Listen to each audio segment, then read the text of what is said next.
बहुत समय पहले एक किसान अपने परिवार के साथ एक छोटे से गांव में रहता था।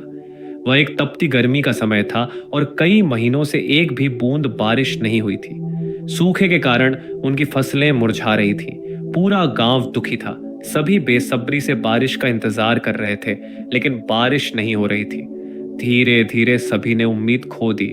एक दिन सभी गांव वालों ने तय किया कि वे एक तय समय पर अपने अपने घरों में एक साथ प्रार्थना करेंगे।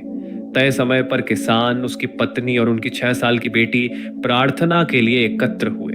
किसान ने हाथ जोड़कर प्रार्थना की। उसकी पत्नी और बेटी उसके पास बैठी थीं। आंखों में आंसू छिपाते हुए उसने प्रार्थना की, हे भगवान, मैंने सुना है कि आप अपने बच्चों की प्रार्थना सुनते हैं। हमारी फसलें मर रही हैं। कृपया जल्द ही बारिश भेजें ताकि हम जीवित रह सकें। प्रत्येक परिवार के सदस्य ने अपनी अपनी तरह से प्रार्थना की। छोटी लड़की ने भी भगवान से प्रार्थना की, हे भगवान, मेरे पिता बहुत परेशान हैं। आप सब कुछ कर सकते हैं। कृपया हमारे गांव में बारिश करा दीजिए। कुछ समय बाद जब प्रार्थना समाप्त हो गई तो किसान अपने खेतों की ओर जाने के लिए उठ खड़ा हुआ। उसे जाते देख लड़की ने पूछा, आप कहाँ जा रहे हैं पिताजी? किसान ने उत्तर दिया, मैं खेत में कुछ काम करने जा रहा हूँ। लड़की तेजी से अपने पिता की ओर दौड़ी और कहा, रुको, मैं भी आपके साथ चलूंगी। वह अंदर गई और एक छाता लेकर वापस आई। छाता देखकर पिता ने पूछा, तुम छाता क्यों लाई हो? सूरज ढल चुका है और शाम का समय है। छोटी लड़की ने उत्तर दिया, पिताजी, हमने अभी अभी भगवान से बारिश के लिए प्रार्थना की है। अगर हम बिना छाते के जाएंगे तो बारिश होने पर हम भीग जाएंगे। किसान अपनी बेटी की बात सुनकर चकित रह गया। उसने अपनी बेटी की दृढ़ विश्वास पर आश्चर्य किया। उसने आकाश की ओर देखा जो साफ था और उसमें बादलों या बारिश का कोई संकेत नहीं था। फिर उसने अपनी बेटी के मासूम चेहरे की ओर देखा। उस क्षण उसने अपने अंदर एक आवाज महसूस की जो कह रही थी, प्रार्थना करना अच्छा है, लेकिन उससे भी जरूरी है कि यह विश्वास हो कि तुम्हारी प्रार्थना का उत्तर मिलेगा और फिर उसी अनुसार कार्य करना। किसान ने अपनी बेटी को गोद में उठाया, उसके माथे पर चूमा और हाथ में छाता लेकर खेतों की ओर चल पड़ा। और उसी रात बारिश हुई जैसे पहले कभी नहीं हुई थी। कहानी का संदेश, ये किसान और उसकी छोटी बेटी की कहानी हमें विश्वास के बारे में एक महत्वपूर्ण सबक सिखाती है। हमारे जीवन में कई बार जब हम कठिनाइयों या विपत्तियों का सामना कर रहे होते हैं, हमारा विश्वास डगमगा जाता है और हम निराश हो जाते हैं।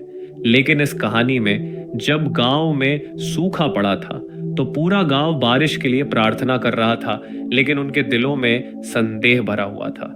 लेकिन छोटी लड़की ने छाता लेकर अपने दृढ़ विश्वास को दिखाया कि बारिश अवश्य होगी। विश्वास हमारे जीवन में महत्वपूर्ण है। यह हमारे सपनों और लक्ष्यों की नींव बनाता है।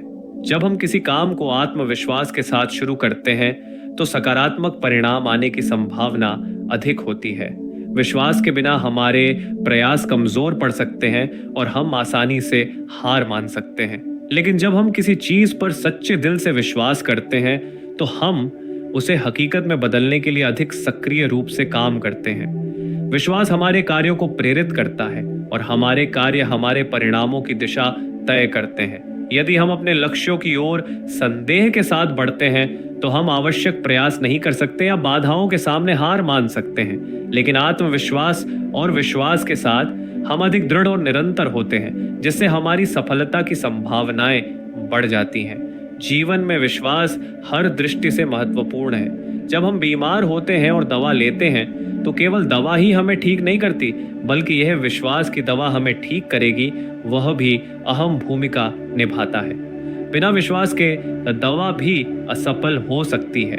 यहाँ तक कि जब हम प्रार्थना करते हैं तो हमारी प्रार्थना में विश्वास का महत्वपूर्ण स्थान होता है। जब हम दृढ़ विश्वास के साथ प्रार्थना करते हैं तो चीजें हमारे अनुकूल बदलने लगती हैं। ये कहानी हमें याद दिलाती है कि अपने आप, अपने लक्ष्यों या अपनी प्रार्थनाओं में अडिग विश्वास हमें वह परिणाम दिला सकता है जिसकी हम कामना करते हैं। विश्वास सिर्फ बेहतर होने की आशा करने के बारे में नहीं है, बल्कि यह मानने के बारे में है कि बेहतर होगा। केवल वही लोग अपने लक्ष्यों को प्राप्त करते हैं जो अपने आप और अपने सपनों में विश्वास रखते हैं। इसलिए अपने आप पर विश्वास रखें और आप वह सब कुछ प्राप्त कर सकते हैं जो आप ठान लेते हैं, क्योंकि अडिग विश्वास वह कुंजी है जो आपके सपनों के द्वार को खोलती है। और इसी तरह की कहानी और मोटिवेशनल स्टोरीज के लिए हमारे चैनल को सब्सक्राइब करिए। धन्यवाद।